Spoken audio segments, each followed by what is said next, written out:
Le harcèlement de vos voisins, la vraie guerre des voisins, celle qui rend fou. 0826 107 109, touche numéro 4. C'est le répondeur des voisins. Laissez vos coordonnées, expliquez-nous votre problème. Nous essaierons de le résoudre. Le net, tf1.fr. L'adresse, sans aucun doute, elle apparaît sur votre écran. Sans aucun doute, c'est chaque vendredi soir l'émission qui tente de régler vos problèmes et qui arrive dans la plupart des cas. Essayons une nouvelle fois de faire quelque chose pour ce jeune couple désemparé qui a investi dans un logement. Vous allez voir l'état du logement, vous allez mieux comprendre leur désarroi. Samy et Hanan nous rejoignent sur le plateau. Samy et Hanan ont acheté un appartement sur plan. Il devait être livré en novembre 2002. Aujourd'hui encore, ils attendent leur logement sans aucune certitude de l'obtenir. Bonsoir à tous les deux, soyez les bienvenus sur le plateau. Donc Samy et Hanan, vous êtes un jeune couple, vous avez décidé de vous payer un appartement, hein, c'est toujours l'achat d'une vie. Vous l'avez acheté sur plan, et les ennuis vont démarrer à partir de ce moment-là. Nous allons voir un reportage, mais cet appartement n'est pas fini. Plusieurs problèmes. Un, vous ne pouvez pas habiter dans cet appartement. Vous payez pour du neuf, vous avez quelque chose de construit n'importe comment. Et surtout, vous vous retrouvez dans une situation où vous êtes obligé, vous vivez dans quelles conditions aujourd'hui ? Aujourd'hui, on s'est retrouvé à la rue, on s'est marié en mai dernier. On espérait sur ce logement pour emménager. Et en raison des différents reports, on est aujourd'hui chez mes parents. D'accord. Alors ça, c'est une vraie injustice, hein, un jeune couple qui veut s'installer, qui se retrouve dans cette situation parce que apparemment un promoteur ne fait pas son travail. Voyons déjà ce que nous dit cette enquête par le biais de ce reportage et donnons des coups de fil par la suite. L'enquête est signée Stéphane Martin. Moi, je suis à la rue, j'essaie d'avoir des explications. Quel est mon intérêt de vous dire l'inverse ? Bah, j'en sais rien. Bon alors, Pour dégager votre... vous dites quelque chose, je vous crois. Ah bah non, j'ai pas l'impression. Bah non. Où on essaie de trouver une solution. Moi je vous dis des choses, je suis pas tenu de vous dire. Vous n'avez pas à rentrer dans la gestion de l'intérieur. Faites ce que vous voulez, vous m'attaquez au tribunal, vous avez tous les droits. Vous n'avez pas le droit de rentrer dans la vie de ma société. Ces mots, Samy et sa femme Hanan les entendent depuis maintenant près de 2 ans. 2 années de démarches et de combats pour pouvoir enfin emménager dans leur appartement.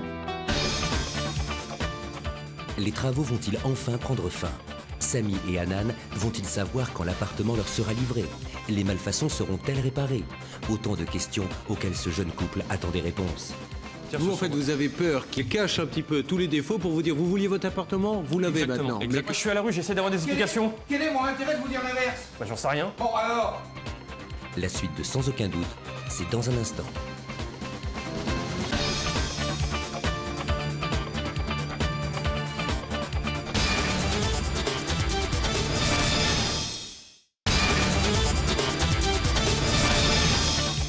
Il y a un instant, nous recevions Samy et Hanan sur le plateau de Sans aucun doute.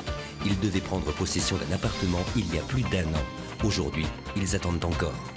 Vous vivez dans quelles conditions aujourd'hui ? Bah aujourd'hui, on s'est retrouvé à la rue, on s'est marié en mai dernier. Juin 2001, le jeune couple choisit d'acheter un appartement sur plan dans un programme neuf. Un promoteur attire leur attention, ses prix sont attractifs et surtout les prestations sont haut de gamme. Le contrat est signé sans la moindre hésitation. On est passé le samedi. Il y avait déjà la queue pour signer, on est repassé le dimanche en essayant d'avoir un peu plus d'informations et c'était la même chose. Donc on s'est dit que c'était une super occasion, qu'il ne fallait pas les laisser passer. On a voulu avoir des garanties du vendeur. Le vendeur nous a dit de toute façon, moi j'aurais aucune concession à vous donner vu le nombre de personnes qui souhaitent acheter. Et puis voilà, on a fait confiance. Pendant plusieurs mois, les travaux avancent à grand train. Mais en novembre 2002, la date de livraison est repoussée. Motif, des problèmes de construction. Ce n'est que la première déconvenue d'une longue liste. Le promoteur se veut rassurant. Une nouvelle date de livraison est fixée pour juin 2003, mais Samy a de plus en plus de mal à obtenir des réponses à ces questions. Ce qui est caractéristique de notre programme, c'est qu'on a changé de multiples fois d'interlocuteur. Systématiquement, dès qu'on sent le vent tourner et qu'il y a de plus en plus de problèmes, on change d'interlocuteur. Alors soit les gars se font virer, soit ils changent de société. Donc ça fait déjà le 3e interlocuteur qu'on a en l'espace de 2 ans. On nous trimballe à droite à gauche, on nous donne systématiquement les mêmes réponses. Le promoteur n'est jamais responsable. Il paye des entreprises font le boulot et s'ils font des conneries, il n'est pas responsable. Cette fois, les choses se compliquent. Ils ont donné leur congé dans leur ancien appartement. Le jeune couple est à la rue. Seule solution d'urgence, la famille. Il y a un problème un peu de promiscuité du couple, c'est-à-dire d'intimité. Après, effectivement, mes parents nous accueillent à bras ouverts, mais c'est difficile pour tout le monde. Derrière, on est incapable de se projeter sur 2 ou 3 mois, parce que bien évidemment, si on avait su depuis novembre 2002 qu'on aurait des soucis, on aurait cherché quelque chose à louer. Mais on nous annonce toujours au dernier moment qu'on va être livré 3 mois après ou 4 mois après. Mais le provisoire va hélas s'éterniser. En novembre dernier, ils apprennent que l'immeuble n'est toujours pas achevé. Cela fait 2 ans de retard, cette fois les Chocs n'y croient plus. on n'a plus aucune confiance envers cette entreprise et qu'il n'y aura plus que la justice qui va nous donner raison ou pas, parce que malheureusement on n'a aucune garantie. Et puis voilà, on va attendre, on va tout laisser dans les mains de la justice, voir ce qu'elle peut nous apporter. Samy et sa femme ne sont pas les seuls à s'être retrouvés sans toit. Christelle et Véronique, elles aussi, font les frais de ce programme immobilier fantôme. Pour limiter les coûts, ces deux amis de longue date ont opté pour une autre alternative, la colocation. Mais à 5 dans le même appartement, la vie quotidienne devient très vite compliquée. C'est vrai que c'est pas facile tous les jours. Enfin, nous, on a une petite fille, donc le dimanche matin, elle se réveille. Il faut la temporiser pour qu'elle ne réveille pas forcément Christelle. On n'a pas les mêmes rythmes de vie. Elle peut avoir envie de sortir. Quand on veut inviter quelqu'un, il faut qu'on se fasse. Enfin, c'est des contraintes au quotidien, quoi. Et puis c'est vrai qu'on n'a pas eu la place de déballer tous nos cartons. Donc voilà, on a tout un amoncellement de choses qui ne sont pas déballées. Donc à chaque fois qu'on veut un papier ou un vêtement ou quoi, il faut aller chercher dans les cartons. C'est pas toujours facile à vivre. Psychologiquement, moi personnellement, j'ai eu un coup dur au mois de juillet dernier, en fait, où j'ai fait le point et je me suis retrouvée en me disant à 31 ans, à être sous les ponts, c'est psychologiquement difficile à vivre, quoi. Pour moi, cette personne, au mieux c'est un incapable et au pire c'est un escroc. Et je ne sais pas situer entre les deux. Je sais pas si c'est vraiment qu'il ne sait pas faire mieux ou si c'est un voleur. Autre victime, autre cas de figure. Eric est également propriétaire d'un appartement inachevé. En attendant, il décide de louer dans l'immeuble d'en face, construit justement par le même promoteur. Philosophe, il voit donc là l'occasion de tester la qualité des travaux. La démonstration se passe de tout commentaire. Il suffit juste de lever la tête déjà pour se rendre compte que ça, c'est quand même très très mal fini. Je pense que c'est l'accès au bloc clim qui a été bâclé, quoi, tout simplement. Donc là, nous avons la pièce aux 1000 portes. Donc là, c'est fantastique. Là, la porte est trop courte, donc on rajoute un petit cal porte en bois, comme ça, le problème est résolu. Ensuite, alors là, le top, je dirais, c'est quand même, lorsque vous fermez la porte de la chambre, impossible de sortir de la salle de bain. Donc ça, c'est fantastique. Là, encore un problème, puisque chez ils ont le compas dans l'œil, on va dire, mais au sens figuré, puisque là, pareil, les portes se claquent, c'est quand même assez infernal. Eric est beaucoup moins patient que les autres victimes. Excédé par le retard de livraison cumulé au montant des loyers, il traîne le promoteur devant les tribunaux. On a pris une avocate et sur ses conseils, nous avons mené une action en référé. Donc c'est une procédure assez rapide. Le jugement a été rendu fin octobre, l'ordonnance de délibérée mi-novembre. Et à ce jour, on attend toujours les remboursements du promoteur. Il a été condamné donc à nous rembourser les loyers de toute l'année 2003, pour l'instant. Cela fait 3 mois qu'Eric attend ses loyers en vain. Au cours de notre enquête, nous apprenons que l'une des victimes plus chanceuses a réussi à obtenir un geste du promoteur. Est-ce que vous savez pourquoi il vous a contacté? Est-ce que vous savez pourquoi il a versé directement à l'agence immobilière des loyers? Parce que je l'ai harcelé. Je l'ai harcelé midi, matin, soir, en arrivant avec mon fils dans son bureau, en m'installant, en le provoquant, je l'ai harcelé matin, midi, soir. Il m'a aidé, mais en me payant les 6 mois de loyer, en les versant directement à l'agence immobilière, il m'a bien fait comprendre qu'il fallait que je garde mes finances, parce que sinon il y en avait 50 qui retournaient dessus et qui mettaient la clé sur la tête. Le mystère s'épaissit, la logique du promoteur devient difficile à suivre, il refuse d'indemniser certains tandis qu'il en dédommage d'autres. Depuis 1 an, aucun propriétaire n'a réussi à pénétrer sur le chantier. Nous nous y rendons en caméra cachée. Les ferronneries des balcons sont couvertes de rouille, les fenêtres sont posées de manière anarchique. Quant à l'humidité, elle est omniprésente dans tous les appartements du 7e et dernier étage. À notre sortie, nous croisons le chef de chantier et lui posons quelques questions. Il n'y a pas de problème d'humidité comme c'est resté sur le... Tout qui refait, l'étanchéité, tout qui refait. Donc là, si on rentre dedans, il n'y a aucun problème. Vous n'avez pas le droit de rentrer, mais mois d'avril, quand vous entrez, D'accord. pas de problème. Donc il n'y a plus de problème d'humidité, rien du tout. On a refait toute l'étanchéité. D'accord. Il n'y a pas de problème de pose, de baie vitrée non plus, de machin, tout va bien. Vous allez voir, vous allez constater vous-même et vous allez voir, c'est pas le même travail que là-bas. Moi, je vous dis que je suis tous les jours, du matin au soir. Notre homme se veut rassurant. Difficile d'y croire après avoir visité l'immeuble. Sur le chantier, nous ne croisons pas plus d'une demi-douzaine d'ouvriers. C'est peu, mais c'est toujours ça. Car à quelques kilomètres de là, dans l'Essonne, se trouve un autre immeuble construit par le même promoteur. Il est totalement déserté et surtout très loin d'être achevé.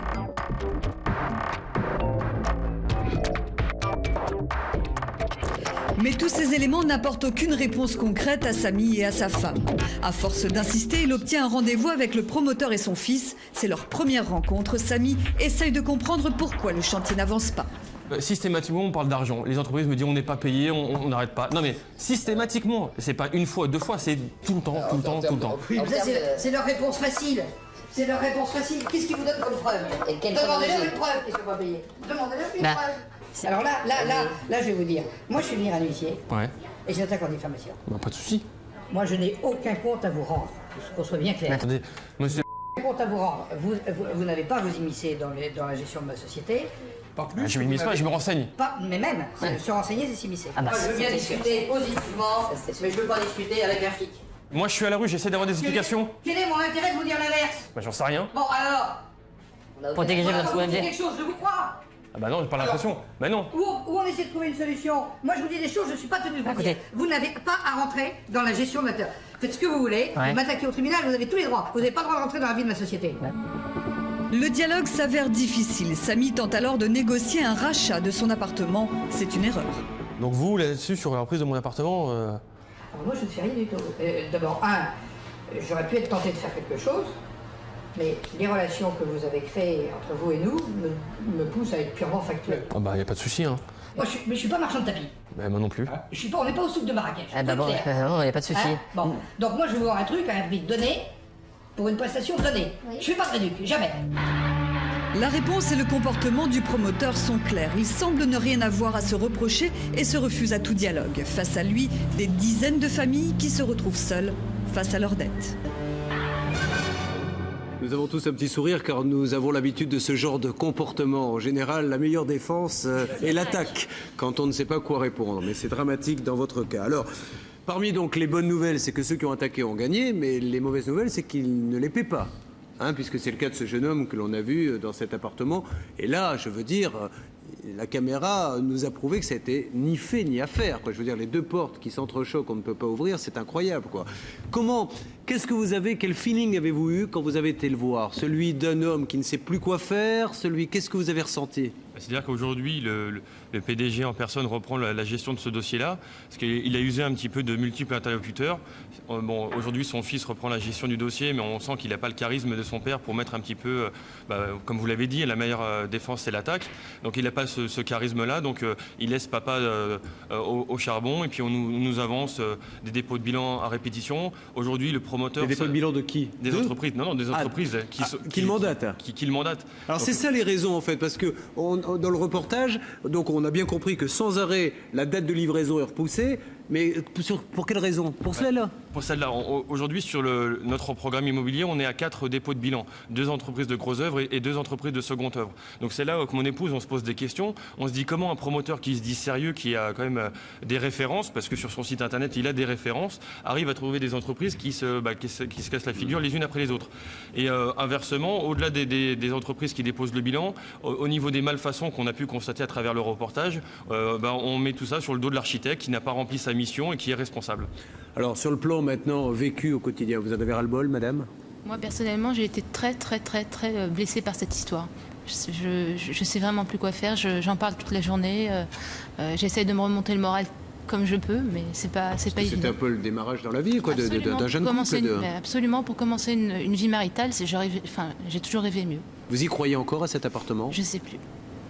On compte un petit peu aujourd'hui sur cette émission pour faire avancer les choses, pour qu'à un moment donné, ils prennent ses responsabilités. Mais qu'est-ce qu'il peut faire pour vous, dans l'absolu? C'est annuler le contrat et vous faire rembourser, ou vous pensez que c'est ça la vraie question? Est-ce que c'est encore réparable? Tout ce qui est problème d'étanchéité, tout ce qui est problème de cloison, tout ce qui est problème d'isolation sonore, ça on peut les corriger aujourd'hui. Sauf que j'ai l'impression qu'ils sentent le vent tourner et qu'ils commencent à accélérer un petit peu, qu'ils nous posent de l'enduit, qu'ils nous posent des températures. Et quand on va... Parce qu'aujourd'hui, les copropriétaires... Vous, en fait, vous avez peur qu'ils qu'il cache un petit peu tous les défauts pour vous dire vous vouliez votre appartement, vous l'avez maintenant. Mais que derrière, sur le long terme, vous aperceviez que vous avez acheté un appartement. Parce que dans 2 ou 3 ans, on sera tout seul, on sera avec le syndic, et puis le syndic, c'est nous qui payons les charges. Il y a des assurances dommages-ouvrages, mais aujourd'hui, sur l'autre immeuble qu'on a vu tout à l'heure dans le reportage, aujourd'hui, cette assurance refuse de faire les levées de réserve et les travaux de modification, parce qu'apparemment, il y a des problèmes dans la gestion du dossier assurance. Donc c'est un ensemble de choses qui nous rend très pessimistes. Ça, je veux bien vous croire. Ouais. Bon, nous allons essayer de les appeler, bien sûr, dans quelques instants. Donc là, Maître Novakovic, j'avoue que je suis un petit peu désemparé. Qu'est-ce qu'on peut faire dans ces cas-là? Parce que leur problème, c'est même plus qu'ils fassent ces choses, c'est qu'ils ont peur de la façon dont il va les faire. Oui, ils peuvent déjà saisir le juge des référés, le président du tribunal de grande instance, afin de demander une expertise judiciaire. L'expert judiciaire déterminera les non-façons, les malfaçons, chiffrera le préjudice, chiffrera tout ça.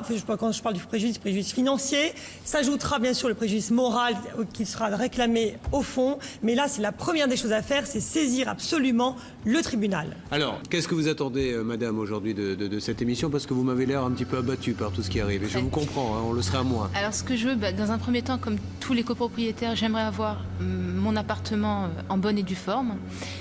Et puis, éventuellement, attendre à une réponse du préjudice tant moral que financier. Et avoir peut-être un logement jusqu'à ce qu'il nous soit livré, en tout cas notre appartement. Je rappelle que vous vivez chez vos parents, monsieur. Oui, d'accord. Donc c'est pas facile ni pour eux ni pour vous. Hein. Mais enfin, ils ont au moins le mérite d'être là et d'être sympas de vous accueillir. Allez, je demande à la régie, donc ça sera sportif, hein, si nous l'avons au bout du fil. J'essaie de me préparer psychologiquement parce qu'au vu de la caméra cachée que tous les téléspectateurs ont eux-mêmes vu dans le reportage, je pense que nous allons tomber sur quelqu'un qui va, oui, un pitbull comme l'on dit dans notre jargon. Je demande à la régie de faire le numéro.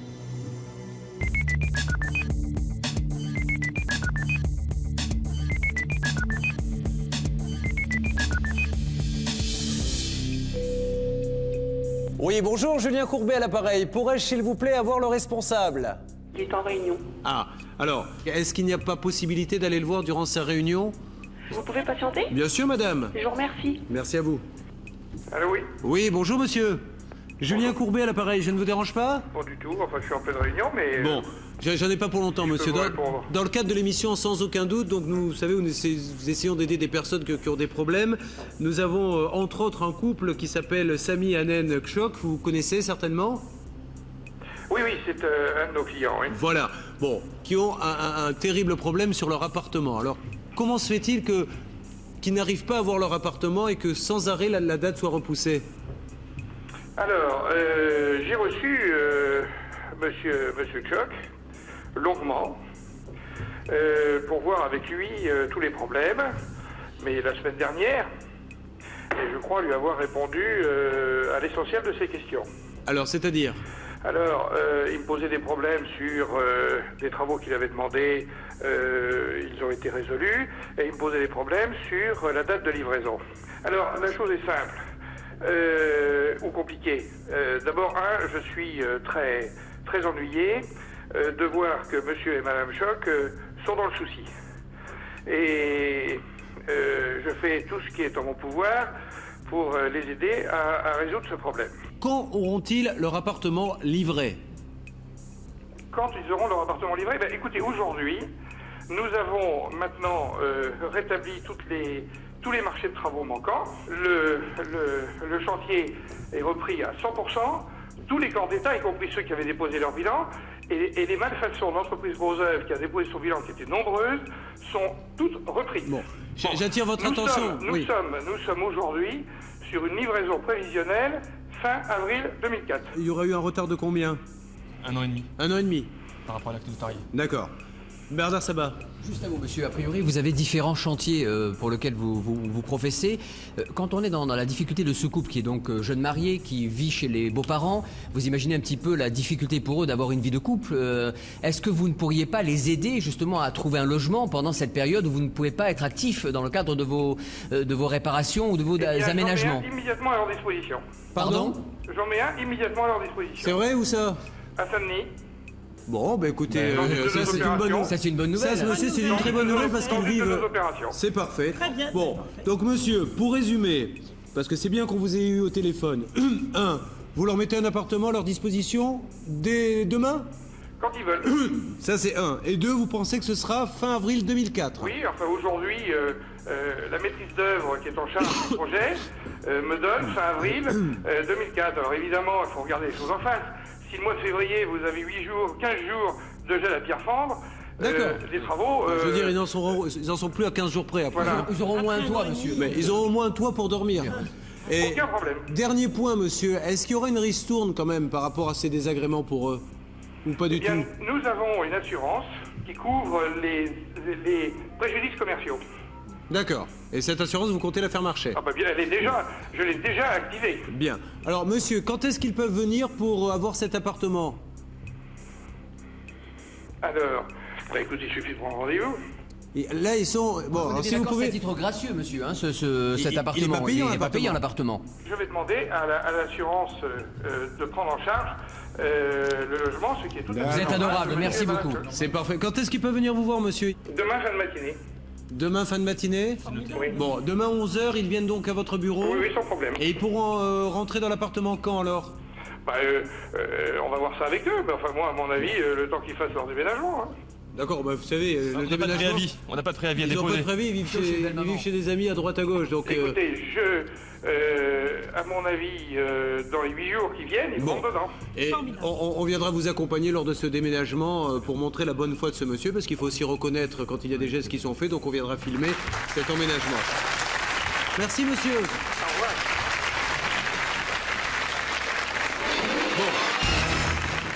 De toute façon, vous ne pouvez pas s'attendre à des miracles et à une construction en 4 secondes. Donc l'appartement, c'est déjà bon. C'est bien. Ouais. C'est déjà pas mal. Par contre, il faut vraiment y aller demain matin. Donc on va vous accompagner demain matin jusqu'à la porte des bureaux. On ne va pas rentrer pour ne pas paniquer ce monsieur. Mais si vous acceptez, on va venir aussi filmer cet appartement et votre emménagement. Comme convenu, nous retrouvons les Kchak le lendemain, juste avant qu'ils ne rencontrent le promoteur. Le couple est tendu car l'enjeu est de taille. C'est le grand jour, on va voir si les promesses faites seront respectées. On est toujours un peu craintif, vu un peu l'historique du dossier, on est toujours un peu craintif, on sera rassuré quand on aura les clés et quand on aura vu l'appartement. 1h30 plus tard, le jeune couple sort enfin. Les nouvelles semblent bonnes. Ça s'est relativement bien passé, c'est-à-dire que les engagements pris ont été tenus, on nous met à disposition un appartement jusqu'à la livraison, donc on attend juste un protocole d'occupation pour valider tout ça au niveau juridique. Samy et Hanan sont de retour sur le plateau de Sans aucun doute. Bonsoir. Donc vous sortez de la réunion. Tout à fait. Dites donc, je constate que quand vous allez voir le promoteur, vous êtes bien élégant, hein? On essaye. Bon, alors, qu'est-ce qui s'est dit? Premièrement, l'appartement, il s'est engagé hier au téléphone à nous dire qu'il mettait à votre disposition un appartement. Qu'en est-il? Il a respecté son engagement. On a la confirmation écrite, donc on nous met à disposition un appartement dans une quinzaine de jours jusqu'à la livraison de notre appartement à Clichy. Maintenant, concernant la livraison de votre appartement, il reste sur ce qu'il nous a dit? Oui, la même position, les mêmes dates, à savoir fin avril 2004, avec éventuellement une petite quinzaine de jours pour régler les petits détails pratiques. Bon, est-ce que vous êtes contente pour cet appartement? C'est un bon pas. Enfin, c'est déjà, pour vous, au moins quelques mois, vous allez pouvoir vous retrouver tous les deux, ce qui est déjà pas mal, hein, en attendant d'autres surprises éventuellement, mais je pense que là, maintenant, qu'on devrait y arriver au mois d'avril, au mois de juin. Tout à fait. Écoutez, on souhaitait vous remercier également, parce que ça a été très efficace. Ça nous enlève une belle épine du pied. On a une petite pensée pour les autres copropriétaires également, qui sont toujours dans des situations difficiles. Mais j'espère que notre cas fera école et que le promoteur tirera un petit peu les leçons du passé et assurera en tout cas une meilleure qualité de service. Et surtout, s'il nous regarde, qu'on puisse dire au 30 avril que tout ceci est de l'histoire ancienne. Hein, parce que là maintenant, je pense qu'au niveau délai, on les a quand même largement dépassés. Je vous souhaite beaucoup de bonheur dans cet appartement provisoire en attendant le définitif. Merci à tous les deux, on vous accompagne. Merci mille fois.